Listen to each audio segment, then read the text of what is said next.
My first hack is to use a twig. This is a twig from the garden, and I'm going to sharpen it with a pencil sharpener so you get a really nice point. I've mixed up two colours, Cascade green and Cascade green with some yellow. You can use Phthalo blue and mix it with yellow, and I will have alternative colours in the description below. So I'm simply dipping my twig into the paint, and I've made big puddles, so I've got plenty of paint, and I'm sketching in this landscape from my imagination. So this is a bit of land, and I've drawn it about a third of the way down from the top. I'm using cold press 300 grams watercolour paper. As you can see there, I put some washi tape around the border. This will give me a really nice white border at the end, and it's a really nice way of presenting your work. So I'm sketching a little bit of land here. So I've left a gap between the land in the distance and the land sort of in the middle ground, and that gap is going to be some water. And I'm just sort of sketching in some grasses. Now, if you're doing this or something similar, you can design your own picture. It doesn't have to be like this. Or you could get your own photograph and use the same techniques and just be super loose. And this is a great way of getting in contact with your sort of imagination and freeing up. And there's something magical about sort of sketching with a twig or the bottom of a paintbrush sharpened with a pencil sharpener. Make sure it's an old paintbrush. I'm adding more details here with the Cascade green and a few foreground grasses there. So I'm wetting the sky with a large mop brush. So I'll paint the sky wet into wet. I'm mixing up some manganese blue. You can use cerulean or a really light phthalo blue, lots of water. So I'm painting with this large mop brush, wet into wet, sort of starting at the top, working my way down, and I've left gaps for the clouds. It's a really nice way of painting the sky with clouds. I've added some cobalt blue to the manganese blue, painting the top part of the sky damp into wet.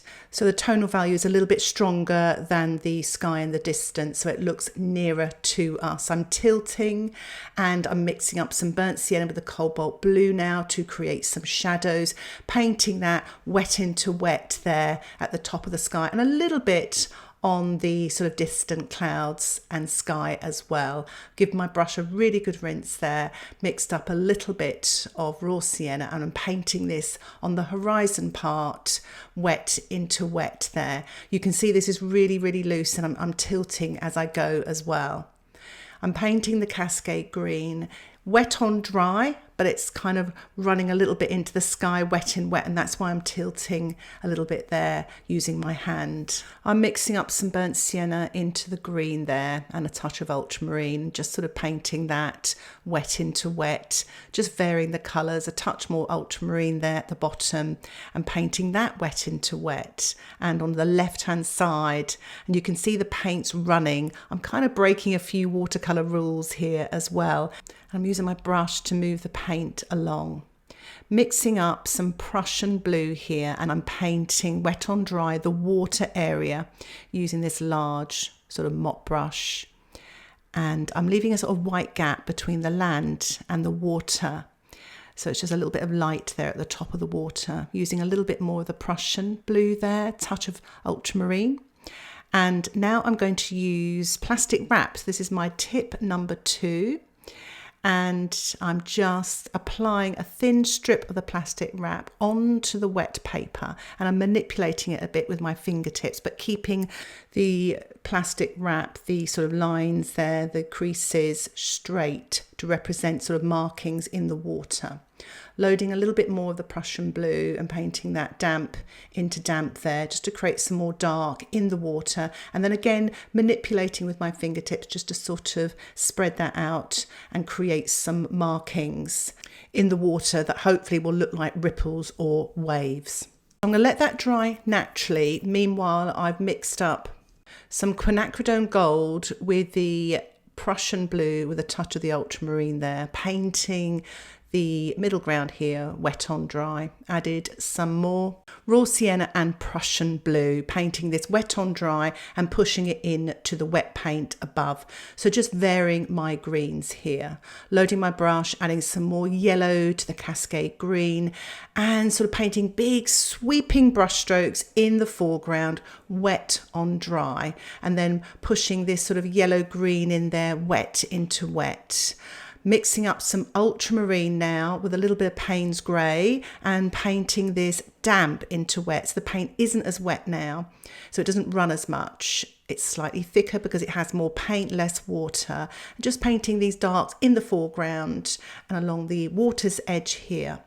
Mixing up some more Prussian blue, pinch of Cobalt there, painting damp into damp, the water's edge, using the size 8 round mop brush, painting some grasses there as well, damp into damp or wet, depending on what the surface of your paper is like. But I'm sort of breaking up the sort of middle ground and foreground now. If you notice, the grasses are bigger in the foreground. It creates depth in your painting with these larger sort of markings. And the middle ground there, I've made smaller markings. Mixing up some more cad yellow here with a pinch of green and just painting this damp into wet. And for my tip number 3, I'm going to spritz with a spritzer bottle some of the paint in the foreground there. It lightens the paint because you're adding more water, but it also gets the paint to move and blend. As you can see, it's really running there in the middle. My tip for number 5 is spattering. I am spattering the sort of yellow-green paint, sort of damp into damp in the foreground to create more markings, etc. And my paint has set here in the water, so I'm just peeling off the plastic wrap. And as you can see there, it's left some really amazing marks there that do look like water, but it's also great to use this for other techniques as well, for fields or brick walls, etc. Number 6 is to use watercolour pencils and sandpaper. I'm using a dark blue watercolour pencil and I'm rubbing the tip against the sandpaper, allowing the pigment to fall onto the wet surface to create some beautiful, colourful textures.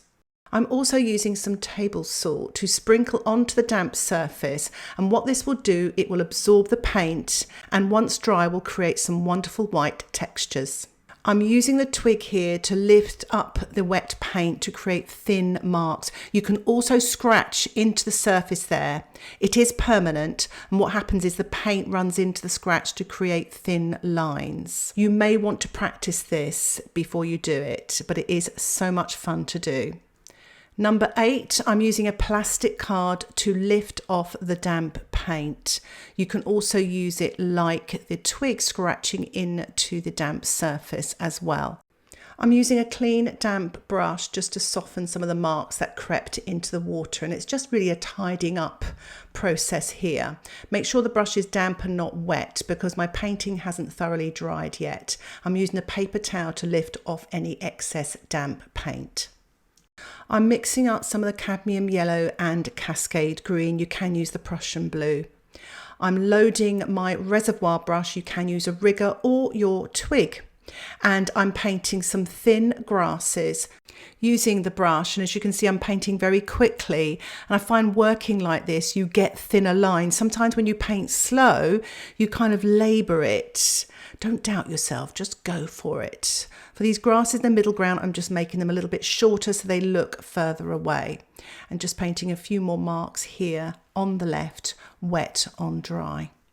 And I'm really trying to vary my marks as well, having long grasses, thick grasses, etc.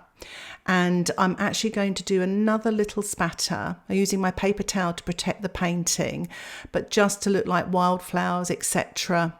Plants in the foreground, added some more Paynes grey, and I'm just spattering with that reservoir brush and hopefully get some happy accidents here and there. And I think I did there in the foreground with one of the larger spatters has created a lovely bloom there. So just adding a few sort of stems to those spatters to look like wildflowers.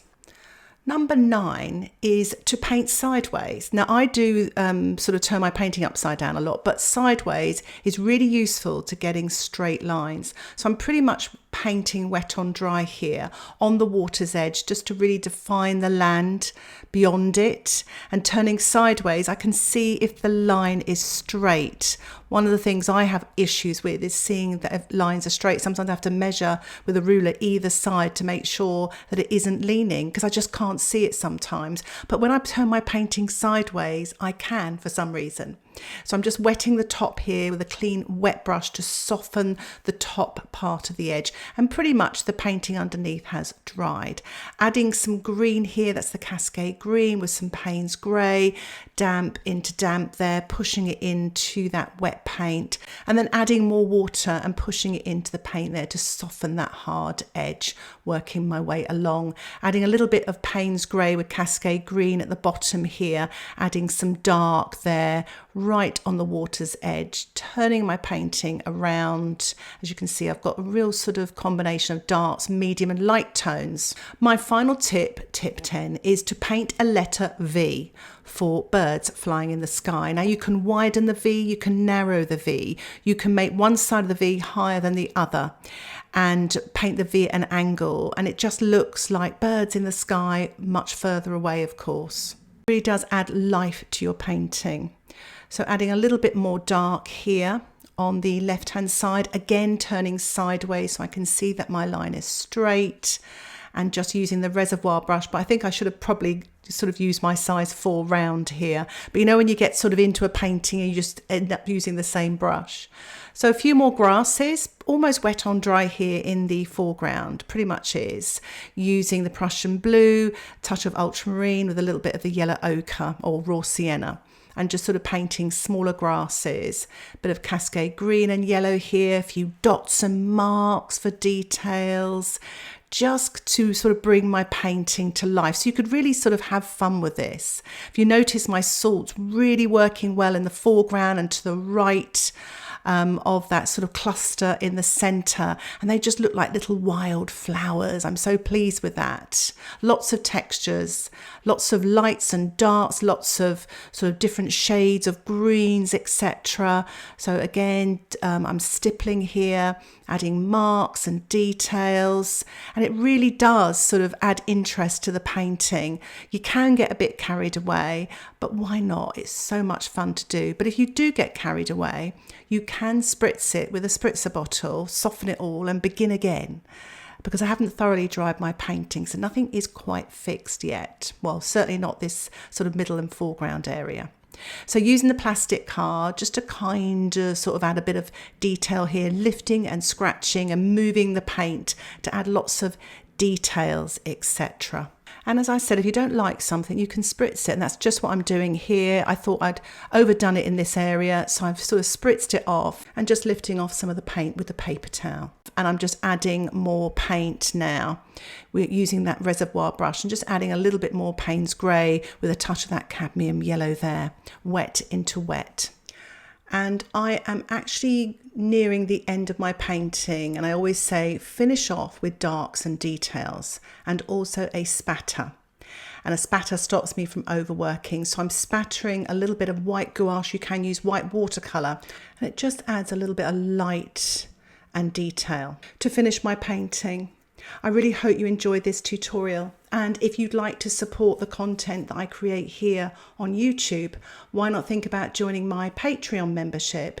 You will get access to my weekly exclusive tutorials, outline sketches, and you can cancel anytime. More details about the membership can be found in the description below. Thanks for watching. Bye for now.